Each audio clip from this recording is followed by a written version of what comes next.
এজন্য বাপ দুনিয়া না চাইলেও মিলেছে, চাই না কেমনে এই হুজুরের কথা বল।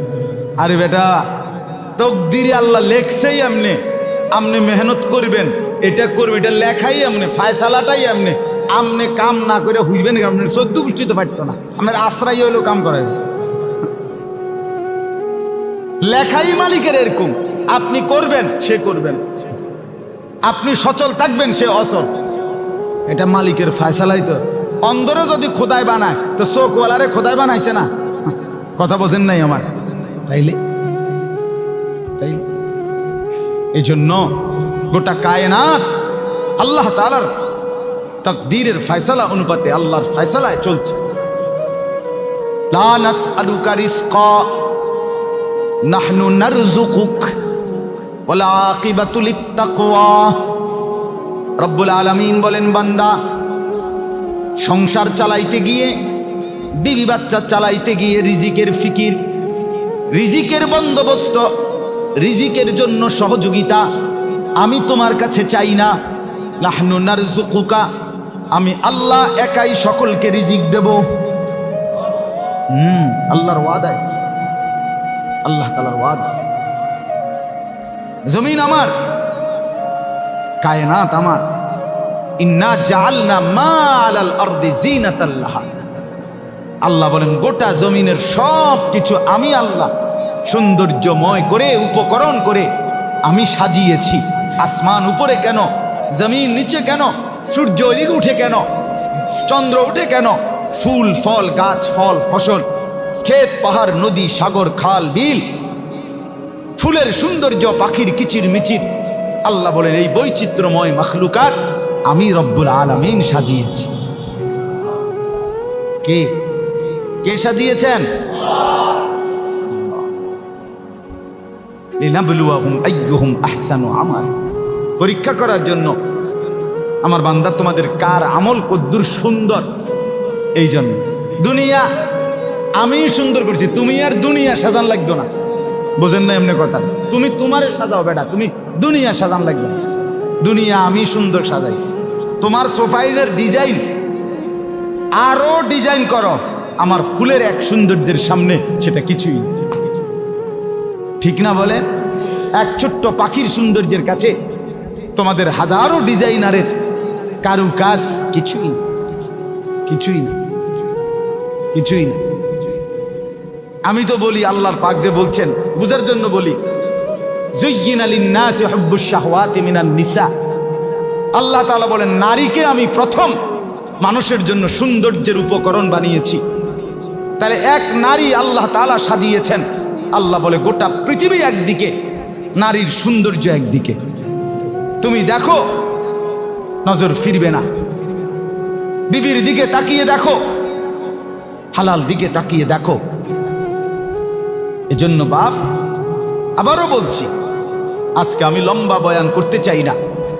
বাকি যেহেতু মজলিস নতুন, সামনের দিনও যেন হয়, উৎসাহ পায়, এই জন্যই কথাগুলো বলছি। আমাদের আখেরাত সাজানো দরকার। কিছু চাইলে আখেরাত চাই, সাজাইলে আখেরাত সাজানোর ফিকির করেন, দুনিয়া সাজানোর দরকার নেই। দুনিয়া আল্লাহ কি করছেন? কথা বলেন না? আল্লাহ সাজাইছে, আল্লাহ সাজাইছে। ইয়ালামুনা যাহিরাম মিনাল হায়াতিদ দুনিয়া ওয়া হুম আনিল আখিরাতি হুম গাফিলুন।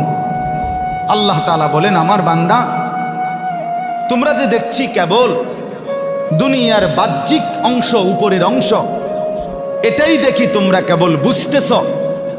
ওয়া হুম আনিল আখিরাতি হুম গাফিলুন। হায়, তোমরা আখিরাতের ব্যাপারে দেখি একদম গাফিল হয়ে আছো, গাফিল হয়ে আছো।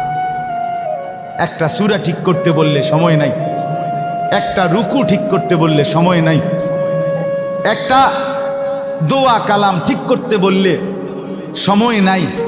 কিন্তু রাজমিস্ত্রি ইট গাঁথতে আছে সকাল 8টা থেকে বিকাল 4টা পর্যন্ত। এবার প্রতিটা ইটের দিকে একটা একটা নজর দিয়ে তাকাইয়া রয়েছে। ইটের মধ্যে মাল মশলা ঠিক মতো দেয়নি, আর এটার বিল্ডিং, এটা কোনো খাম খেয়ালি না। না না না, এটা তামসা করলেই তো না, এটার বিল্ডিং এর কাম করে বেটা। এনে কি করবো? মিস্ত্রিরা ফাঁকিবাজ, এই জন্য হেবড়া লড়ে না। ঠিক কি না বলেন না? আপনার না বলে সময় নাই, আপনার না বলে সময় নাই। হা, এজন্য বাপ দুনিয়া খুব বুঝলাম, আখেরাত মোটেই বুঝলাম।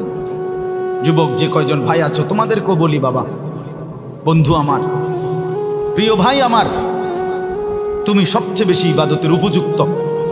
তোমার শরীর, স্বাস্থ্য, যৌবন, হাত পাও, চোখ, নাক, কান, অঙ্গ প্রত্যঙ্গ সব সবল, সবচেয়ে বেশি বন্দেগী করলে তুমিই করতে পারো। তুমি টানা 1000 রাকাত 500 রাকাত নামাজ পড়লেও ক্লান্তি আসবে না। মুরব্বী চাচা 4 রাকাত পড়লেই দুর্বল হয়ে যাবে। রাসূলুল্লাহ সাল্লাল্লাহু আলাইহি ওয়াসাল্লামের বিখ্যাত সাহাবী হযরত যায়েদ ইবনে সাবিত রাদিয়াল্লাহু তাআলা আনহু, যিনি নবীজির সাহাবীদের মধ্যে যারা ওহী লিখতেন, কোরআন লিখতেন, তার মধ্যে 1 নম্বর প্রধান কাতেবে ওহী ছিল উনি, যায়েদ ইবনে সাবিত রাদিয়াল্লাহু তাআলা আনহু। মাত্র 16 বছর বয়সে আল্লাহ নবী সাল্লাল্লাহু আলাইহি ওয়াসাল্লাম যখন ইন্তেকাল করে, ওনার বয়স 16।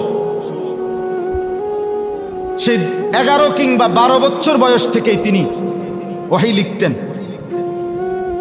হযরত আবু বকর সিদ্দিক রাদিয়াল্লাহু তাআলা আনহু যখন প্রথম খলিফা হইছেন, তখন আবু বকর সিদ্দিক রাদিয়াল্লাহু তাআলা আনহু হযরত ওমর সহ সাহাবায়ে কেরামের পরামর্শে কোরআন শরীফ বিভিন্ন খানে সাহাবীদের কাছে টুকরা টুকরা লিখিত অংশ ছিল। কারো কাছে 2 আয়াত, কারো কাছে 10 আয়াত, কারো কাছে 5 আয়াত, এরকম এরকম ছিল লেখা। একসাথে একত্রে কোনো জায়গায় পুরা কোরআন শরীফ লিখিত আকারে জমা ছিল না। কথা বুঝছেন? নবীজির ইন্তেকালের পরপর হযরত আবু বকর সিদ্দিক রাদিয়াল্লাহু তাআলা আনহু সিদ্ধান্ত নিলেন মাশওয়ারা করে, পুরা কোরআনুল কারীম এই লিখিত যার কাছে যা টুকরা আছে এগুলারে একত্র করে একসাথে পুরা 30 পারা একসাথে করবে, জমা করবে।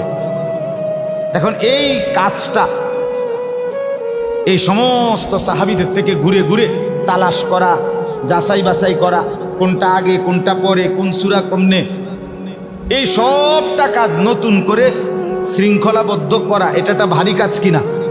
কথা বলেন না? এটা কঠিন কাজ না? এই কাজটা কে করবে, কারে দিয়ে করাবে? হযরত আবু বকর সিদ্দিক রাদিয়াল্লাহু তাআলা আনহু ফয়সালা করলেন এই 16 বছরের যায়েদ ইবনে সাবিত উনাকে ডেকে জিজ্ঞাসা করলেন, যায়েদ, পারবা তো পুরা কোরআন জমা করতে? হযরতে যায়েদ ইবনে সাবিত রাদিয়াল্লাহু তাআলা আনহু বলেন, খলিফাতুল মুসলিমিন আবু বকর সিদ্দিককে বলছে, খলিফা, এই যে সামনে যে পাহাড়টা দেখা যায়, আপনি কইলে আমি এটা জায়গার থেকে সরাইয়া আরেকখানে টাল দিয়ে দেব। ফারতাম মানে আপনি কি দিয়ে করলেন? আমার বোঝেন নাই কথাটা? যৌবনের বল মেন মেনায় এক জগ ফানি এনে দিতে কইলেও না, পারতাম না। চললে দেয় না, গুনাহ, নাফরমান, পাপ দুর্বল করে দেয়, অক্ষম করে দেয়, অপদার্থ বানায়। নারীর ছবি দেখতে দেখতে, উলঙ্গ নাচ দেখতে দেখতে, জিনার ব্যভিচারের দৃশ্য দেখতে দেখতে, মোবাইলের অশ্লীল ছবি দেখতে দেখতে যুবকের আপাদ মস্তক অথর্ব অপদার্থ হয়েছে, কর্মক্ষমতাহীন হয়েছে। হ্যাঁ, গুনাহ শুধু আখিরাতের ক্ষতি করে না বন্ধু, গুনাহ দুনিয়াও ক্ষতি করে। দোস্ত আমার, বন্ধু আমার, পাঞ্জাবিওয়ালা হন আর শার্টওয়ালা হন, সবাইকে বলছি, আমাকেও বলছি, উসি কুমা ইয়া,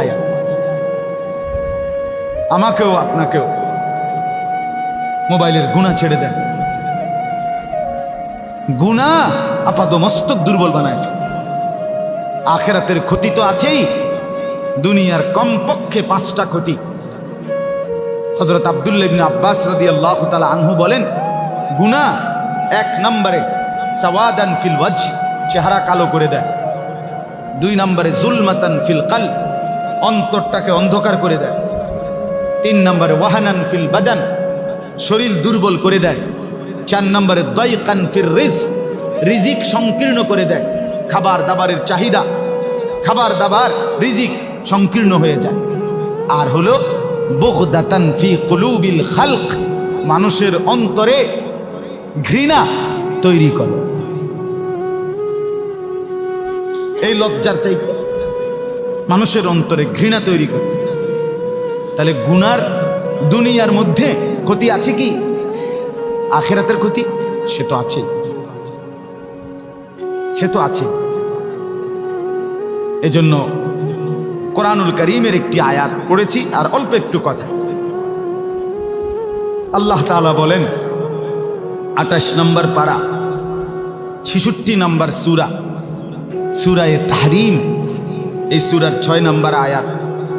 আল্লাহ তাআলা বলেন, ইয়া আইয়ুহাল্লাযীনা আমানু, হে ঈমানদারগণ, হে মুমিনগণ, কু আনফুসাকুম, তোমরা নিজেদেরকে বাঁচাও, ও আহলিকুম, তোমাদের পরিবারের সদস্যদেরকেও বাঁচাও, স্ত্রীকেও বাঁচাও, ছেলেকেও বাঁচাও, মেয়েকেও বাঁচাও, চাকর চাকরানিকেও বাঁচাও, ঘরের ড্রাইভারকে বাঁচাও, গাড়ির বিল্ডিংয়ের দারোয়ানকেও বাঁচাও, তোমাদের অধীনস্থ, তোমাদের সদস্য পরিবারের, তাদেরকে বাঁচাও। কোত্থেকে বাঁচাও? নারান, জাহান্নামের আগুন থেকে বাঁচাও। কি থেকে বাঁচাও বলেন? বলেন না সবাই, বলেন কষ্ট করে। আর দেরি হবে না, এই 10টা মিনিটে শেষ হয়ে যাবে ইনশাআল্লাহ। জাহান্নামের আগুন থেকে বাঁচাও। প্রশ্ন হলো, স্ত্রী, পরিবার, পরিজন এবং নিজে, আমরা জাহান্নাম থেকে বাঁচবো কেন?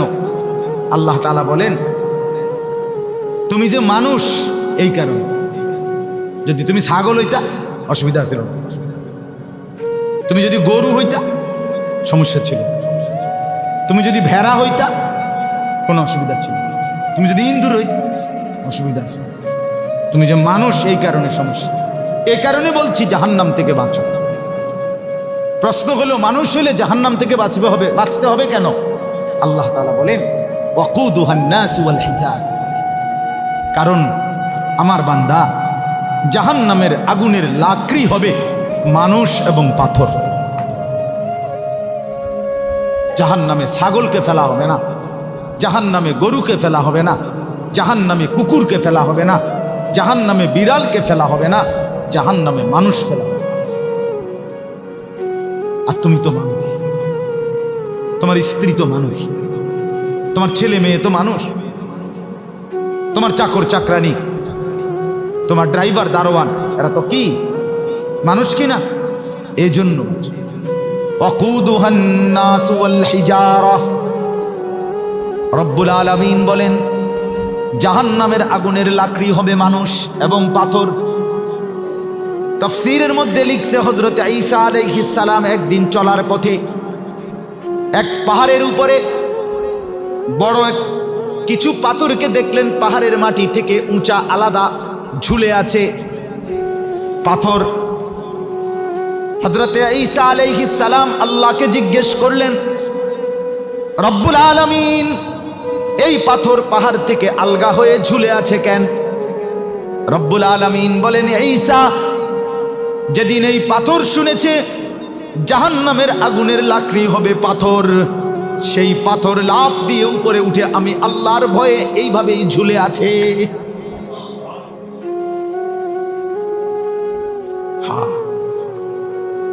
কোরআনুল কারীমের মধ্যে সূরা বাকারার মধ্যে শুরুতেই আছে, রব্বুল আলামিন বলেন, পাহাড়ের মধ্যে এমন অগণিত পাথর আছে, যেই পাথর আমি আল্লাহর ভয়ে ফাইটা কাঁদতে শুরু করে, সেই পাথরের কান্না পাহাড়ের গা বেয়ে ঝর্ণার মতো বইতে থাকে। ইন্না মিনাল হিজারাতি লামা ইয়াতাফাজ্জারু মিনহুল আনহার। তুমি বন্ধু ঝর্ণা দেখতে যাও, সেখানে বিনোদন কেন্দ্র, সেখানে নারী আর পুরুষের অশ্লীলতার উদ্দাম নাচ, উলঙ্গপনা, হিমছড়ি, হ্যাঁ না, কক্সবাজারের লগে দিয়া আমি সেখানে মাহফিলে গেছি। একবারে নাফ নদী, রোহিঙ্গারা যেখানে আইসা নামছে, এই পাশে আইসা শেষ বাংলাদেশের, মানে যেখানে বয়ান করছি ওইখান থেকে একেবারে সাথে হুজুর একেবারে ঘেইসা সাগরের ঢেউ শোনা যাইতেছে। নাফ নাফ নদী যেটা ওইখানে, তো ওইখানে অনেক ঝর্ণা আছে আশেপাশে, পাহাড়ের গা বেয়ে ঝর্ণা, পানি অঝরে পড়ছে। হা নারী পুরুষ যুবক যুবতী, সেখানে শুধুই সেলফি, শুধুই মোবাইল, শুধুই ছবি আর অর্ধ উলঙ্গ অশ্লীলতার বেহায়াপনা ছড়াছড়ি। অথচ যে পানির মধ্যে অশ্লীলতা করছে, খোদার কসম সেই পানি মূলত পাথরের, আল্লাহর ভয়ে, জাহান্নামের ভয়ে ক্রন্দনের পানি। আহ, কোরআনুল কারীমে আল্লাহ বলেন, ওয়া ইন্না মিনহা লামা ইয়াহবিতু মিন খাশিয়াতি। বহু পাথর, শুনতেছেন বাপ, বহু পাথর আল্লাহর ভয়ে পাহাড়ের গা ভেয়ে খসে পড়ে, নিচে পড়ে, ঝরে পড়ে। পাহাড়ের গা বেয়ে পাথর পড়ে যায় নিচে, সেটা এমনি এমনি পড়ে না। আল্লাহ বলেন, পাথরের ভিতরে যখন আমি আল্লাহর ভয়, গালেব হয়, জাহান্নামের ভয় ওঠে, তো পাথর পাহাড়ের গা বেয়ে ছিটকে ছিটকে নিচে পড়ে।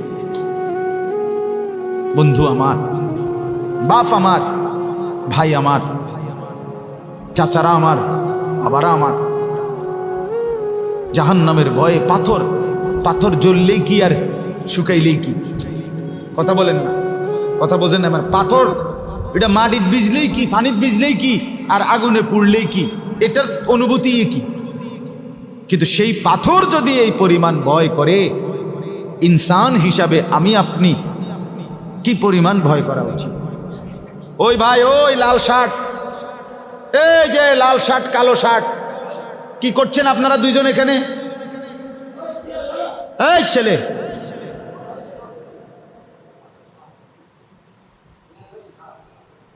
আলাদা হও মিয়া, দুজন আলাদা হও, সরো, আলাদা হও তোমরা দুইজন।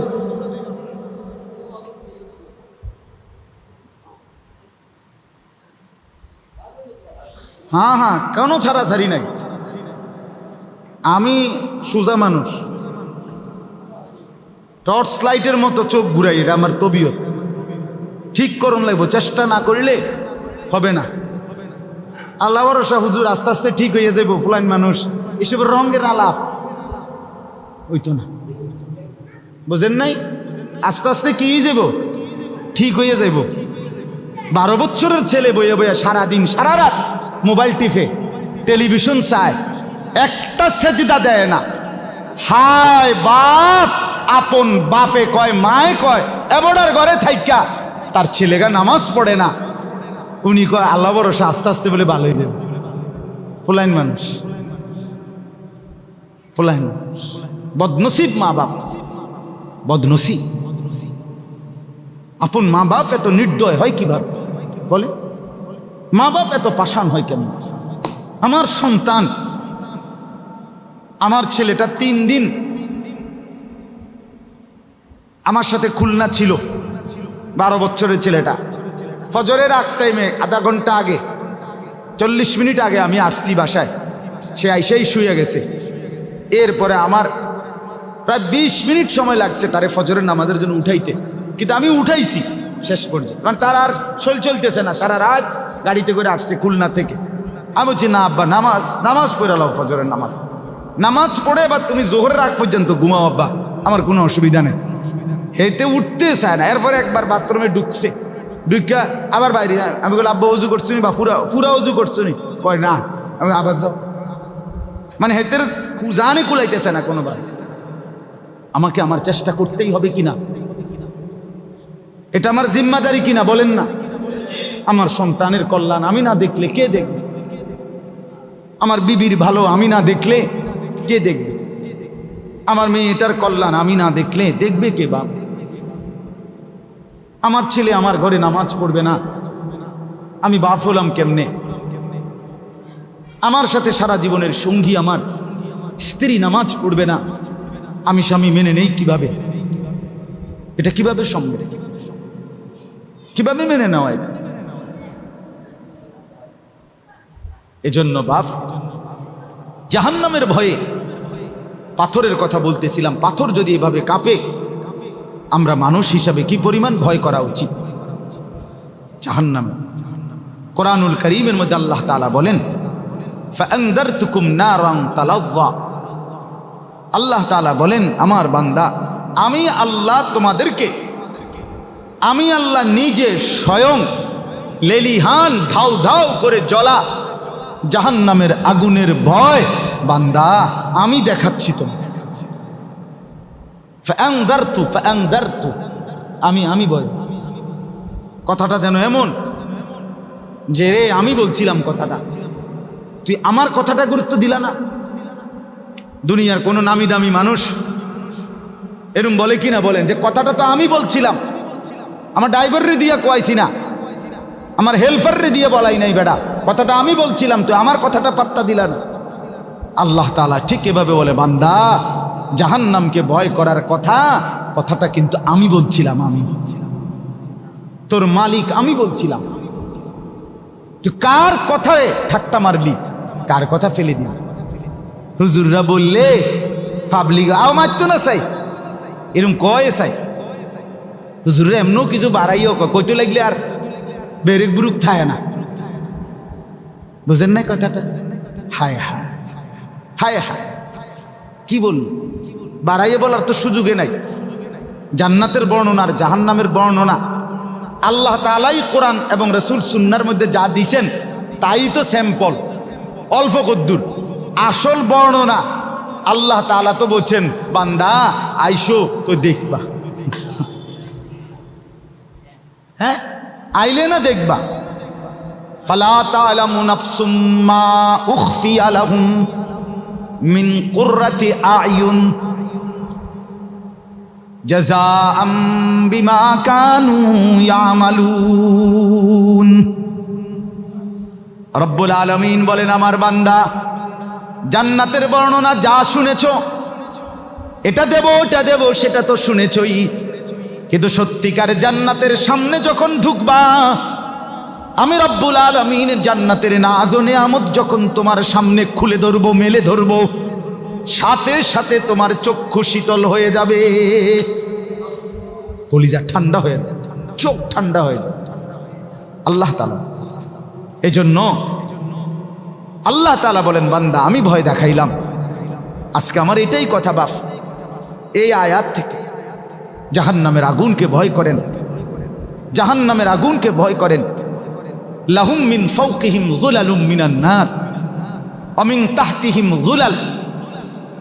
আল্লাহ তাআলা বলে, বান্দা জাহান্নামে তোমাকে কিভাবে রাখা হবে জানো? ওই যে শিক কাবাব, গোশত শিকের মধ্যে ঢুকাইয়া যেভাবে শিক কাবাব বানায়, উপরে কয়লা আগুন, নিচেও কি আগুন, মাঝখানে কি দেয়? শিকটা দেয় না? খোদার কসম রব্বুল আলামিন বলেন, আমার বান্দা নাফরমান, জাহান্নামের মধ্যে তোমাকে যখন ঢুকানো হবে, জাহান্নামের উপরেও, তোমার মাথার উপরে আগুনের আবরণ, তোমার পায়ের নিচেও আগুনের আবরণ।